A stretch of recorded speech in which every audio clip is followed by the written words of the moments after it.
So back in 1949, this one book gets published and it causes a full-blown social earthquake. I mean, it was banned, it was burned, and its author was absolutely vilified. But it also went on to inspire millions and basically became the foundational text for a whole new wave of feminism. So today, let's break down Simone de Beauvoir's monumental work, The Second Sex. Okay, so why all the fuss? I mean, really, what was the big deal? To understand the book's power, you have to go back to the moment it was published and just witness the absolute chaos it unleashed. And I mean, the reaction from the French intellectual elite, it was immediate and just brutal. The Nobel laureate Francois Mauriac captured the mood perfectly with this horrified quote. You can tell he wasn't just disagreeing with the book, he was disgusted by it. And the outrage came from everywhere. The Vatican immediately put the book on its index of prohibited books. The great writer Albert Camus felt it was an attack on his very identity as a Latin male. And even the political left got in on it. Communists claimed it was an insult to working women. This thing wasn't just a controversy, it was a total cultural firestorm. You know, it didn't take long for the critics to stop attacking the book and just start attacking the woman who wrote it. As Beauvoir herself later said, she was hit with this barrage of intensely personal, vicious, and honestly contradictory insults. They were all designed to discredit her, not as a thinker, but as a woman. So, what on earth did she write that could provoke this level of fury? Well, it all started with a question. A question so simple, it was radical. This right here is the question at the very heart of the second sex. Now, it seems straightforward, right? But in 1949, just asking it was revolutionary. See, man was considered the default, the norm. So to put womanhood under a microscope, to treat it as a subject to be investigated instead of just a biological fact, that was a real act of defiance.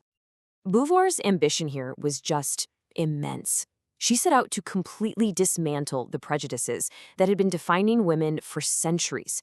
The book's original tagline was actually Woman, This Unknown, which was a direct challenge to the male-dominated intellectual world that thought it had all the answers. So, how did she answer that big question? Well, her response became one of the most famous, most influential feminist statements of the entire 20th century. First, she had to take down this central myth that was holding women back, the idea of the eternal feminine. This was the belief that womanhood is some kind of magical, unchangeable essence, a fixed destiny handed down by nature itself. Beauvoir basically said, nope, that is a lie. And this single sentence is how she shattered that myth. It is the explosive core of the entire book. It's what Beauvoir called a shock formula, a phrase designed to wake people up to a radical new idea, that womanhood isn't something you are, it's something you are made into. This is the core distinction she makes, right? On one side, you have biology, the physical facts of being born female.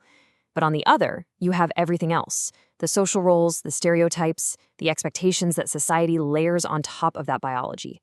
That, Beauvoir argued, is the whole process of becoming a woman. So how exactly does this process work?